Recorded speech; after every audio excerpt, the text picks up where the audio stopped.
jam ready. That's off to the side. We have most of the cakes out. We got our 8 inches, then we got 2 of the 6-inch rounds, and then another 6-inch round in the oven. I know I'm going to use an ungodly amount of frosting for these 2 cakes, especially for the unicorn one. Those rosettes on the unicorn, they take up a lot more frosting than you think. But we're gonna start with 3 cups of butter worth of buttercream. So honestly, I don't want to do the math to see how much that's going to make, but I don't want to overwhelm my mixer. She is a little bit old. She's 5 years old. She gets overwhelmed really easily, don't we all?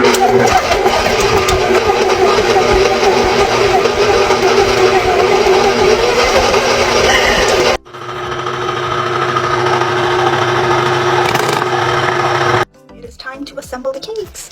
So the first cake, this one is not eggless. It is a pineapple custard filled cake. I'm gonna put a little bit of pineapple juice onto the cake just to get that flavor in there. It's gonna be on the cake. I really hope so.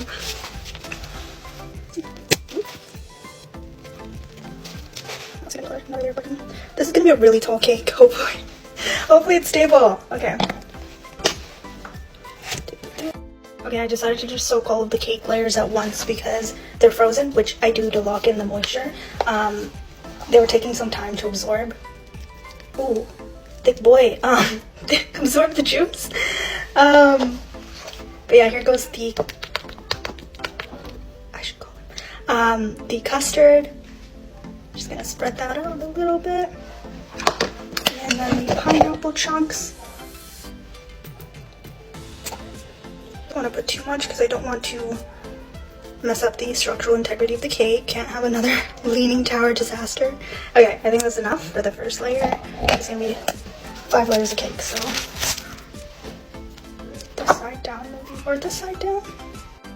At how tall this cake is! Holy, it's making me really nervous. We're just gonna clean up the buttercream a little bit and pop this in the fridge to solidify while we work on cake number 2, which is going to be a shorter cake because it is wider, but technically it will be the same amount of cake. So that's how math works.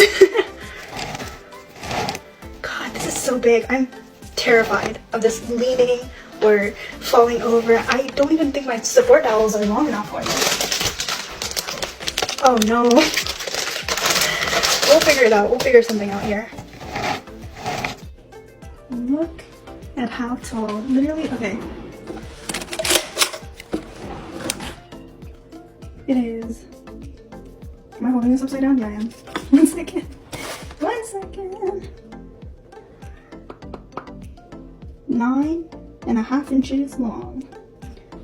Okay, so I just had a mini freak out because I thought I had mixed up the eggless cake and the not eggless cake, but I didn't. It's because I baked the eggless cake first because, you know, I didn't want to contaminate any of the like bread thinner that I was using with egg, even though I was washing them in between, right? I wanted to make sure it was all clean properly. But when I was stacking them, I stacked the egg cake first because I wanted that to have more time to set up in the fridge because it's taller, so it's less stable. So my brain, because it's post-work, I'm tired a little bit, was so confused. And I was like, oh my God, what do I do? But, you know, I had to replay the sequence of events in my head and figured out that I indeed did not mess up. Oh, I forgot. Wow, to think that these are literally the same amount of cake. Also, how did I get the line so crisp on this one? And this one's like messy as hell when it's shorter. Also, it does not matter at this stage which one is neater because this is just the crumb coat. It's gonna get layers of frosting and all that jazz later.